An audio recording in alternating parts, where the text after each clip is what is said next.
मेरे प्यारे मित्र व दर्शकगण, हमारे भारत देश में जातिवाद को प्राथमिकता दी जा रही है और ऊंच नीच दो वर्गों में विभाजित कर दिया गया है। परंतु इस वीडियो में हम दिखाने जा रहे हैं पूरी सच्चाई कि जाति पाति सिर्फ एकमात्र दिखावा है।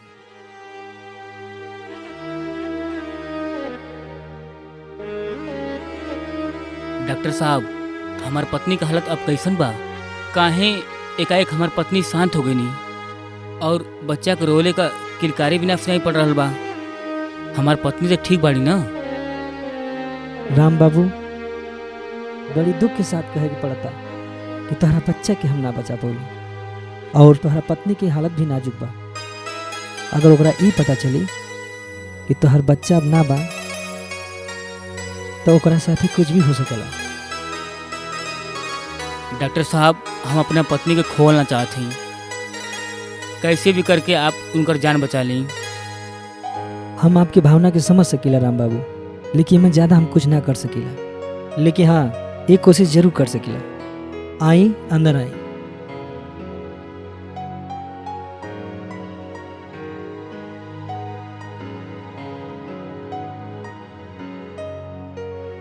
राम बाबू, ई बाड़ी रामदीन और ई जात के दलित बाड़े।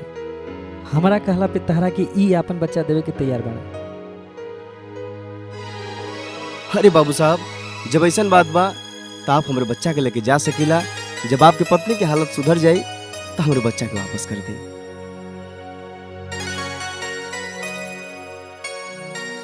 हम आप लोग के ये एहसान कब्बो न चुका पाई।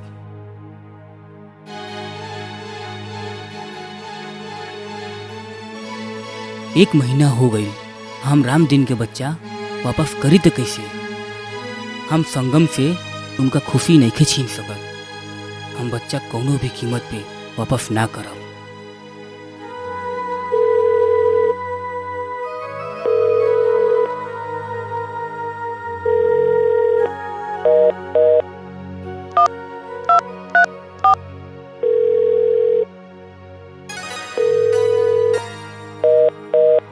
ना उठोले।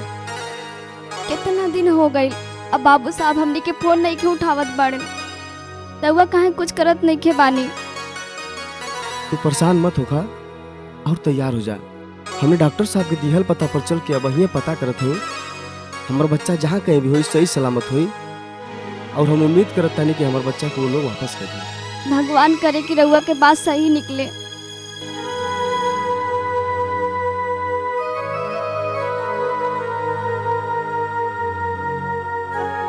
बाबू साहब, हम रामदीन, अगर आपके पत्नी सकुशल बानी तो हमारा बच्चा वापस कर दे। बाबू साहब, कैसन बच्चा? के हो तू? चल दूर हट। बच्चा हमारे बाबूजी। अरे हमार लाल,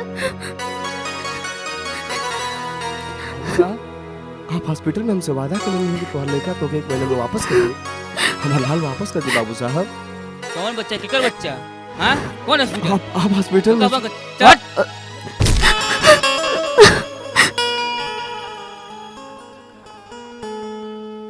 और देदान हमरो हर लाल हो, जवन लिहला उधार।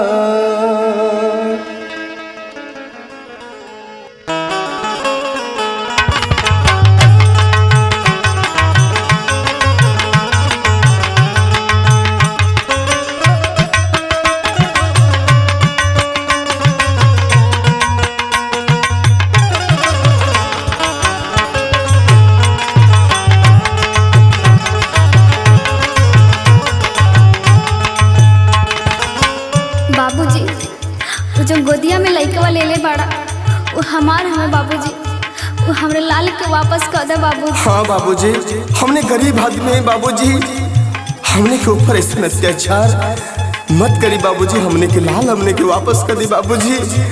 हमने के कहीं लाल बड़े, हमने अपने लाल के बिना कैसे रह जाए बाबूजी? हाँ बाबूजी, आप हमनी से हॉस्पिटल में वादा कैले रानी, 1 महीना बाद तो हर लड़का हम वापस कर दे। सुनी बाबूजी। और दे दाना हमरो लाल हो जवन लिहला उधार।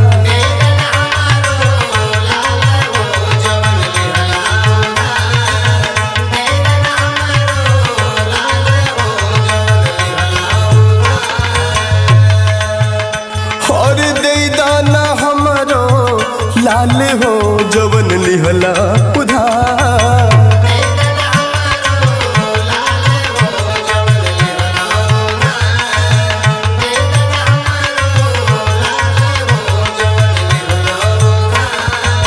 लिहला उधार जवन लिहला उधार हो।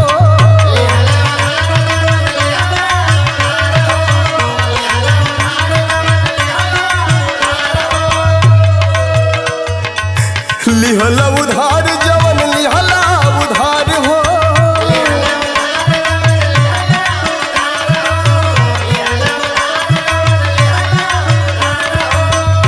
और दे दाना हमरो दे दाना हमरो लाल हो जवन लिहला उधार।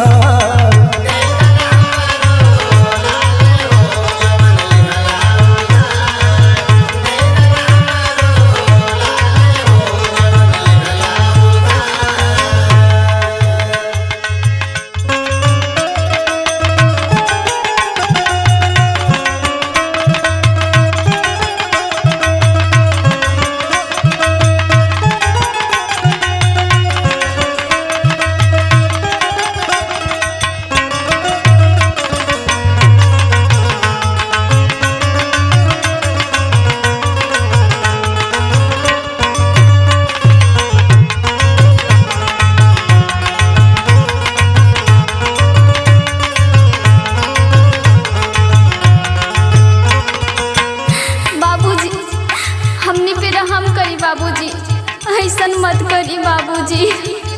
और वो बदतमीज औरत, तुम्हें शर्म नहीं आती किसी और का बच्चा अपना बच्चा बताते हुए? हट जाओ हमारे दरवाजे से। अरे ना बाबूजी, ऐसा मत करी बाबूजी, हमने पे ऐसा अन्याय मत करी साहब। पूती अछूत बहमरो निहोरा।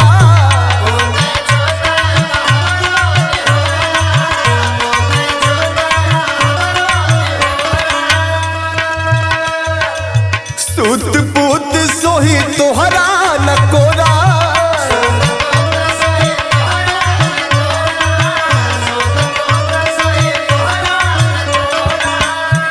बाबूजी, आप वो दलित समाज के बेटा के आपन बेटा कैसे बना सकेला बाबूजी? हम तो खाली अपने बेटवा के आपके तसल्ली खातिर देले रहने हॉस्पिटलवा में। हमार बचवा वापस करी साहब। पूती अछूत बहमरो निहोरा। सूत पूत सोही तोहरा न कोरा। जात पात के पिटे ढिढोरा।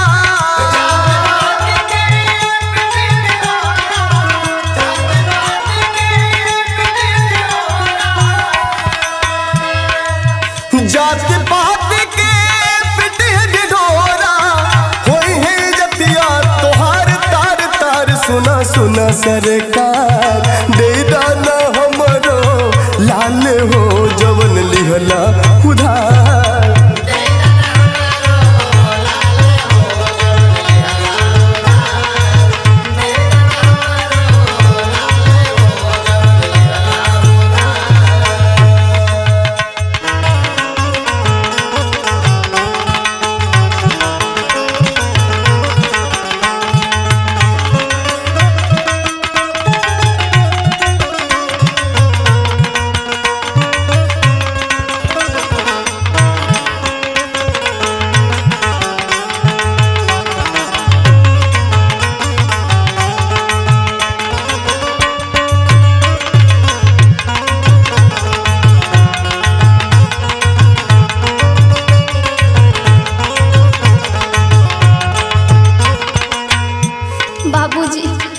बाबूजी आपे लोग इंसाफ करी बाबूजी। बाबू साहब ना मानत हवन बाबूजी। मुखिया जी देखी ना, आपे कुछ करी मुखिया जी। हमनी के साथ ना इंसाफी होत बा मुखिया जी। हमनी के साथ इंसाफ करी मुखिया जी, इंसाफ करी। बड़ हो मनौती मिलल ये गोहीरा,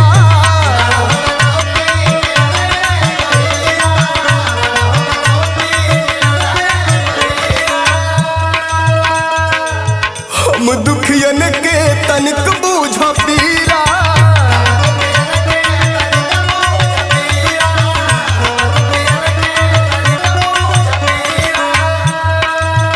बाबूजी हमने गरीब और सहाय बने बाबूजी, आप लोग हमने के साथ इंसाफ करी बाबूजी। हाँ बाबूजी।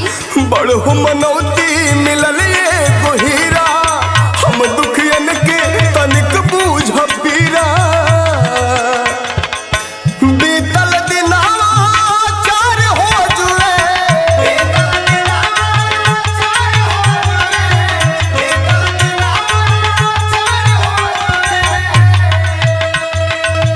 बीतल दिनावा चार हो जुए, सुनी बकोखिया देखल मोर नार। सुना सुना सरकार दे दाना हमारो लाल हो जवन लिहला उधार।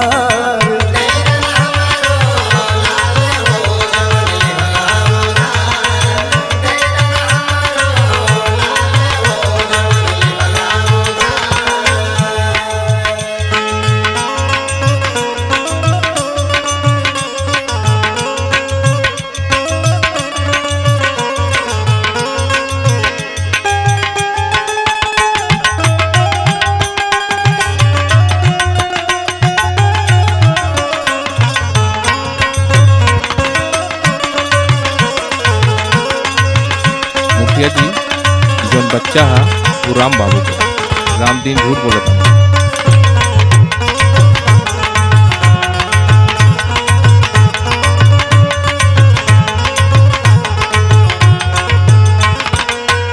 बाबूजी आप पंडित होते हुए भी एक दलित समाज के बेटा के कैसे अपन बेटा मान सकेला बाबूजी? हाँ बाबूजी ऐसा मत करी, निर्धन के जान झूठावा बनावा।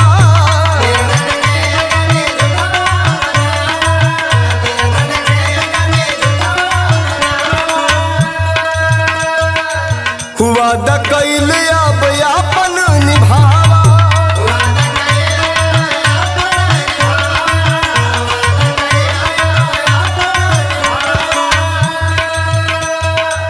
निर्धन के जान झूठावा बनावा, वादा कैल अब अपन निभावा।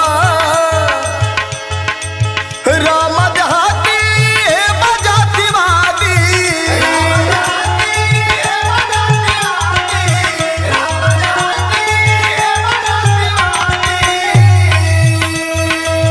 राम देहाती बजातिवादी, मतलब के ढोंगवा ई बाबोम कर कहीं बतिया तिखार।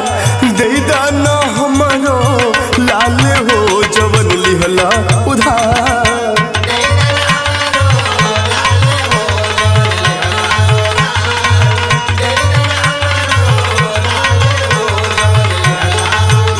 और दे दाना हमारो लाल हो जवन लिहला उधार। दे दाना हमारो लाल हो जवन लिहला उधार। दे दाना हमारो लाल हो जवन लिहला उधार।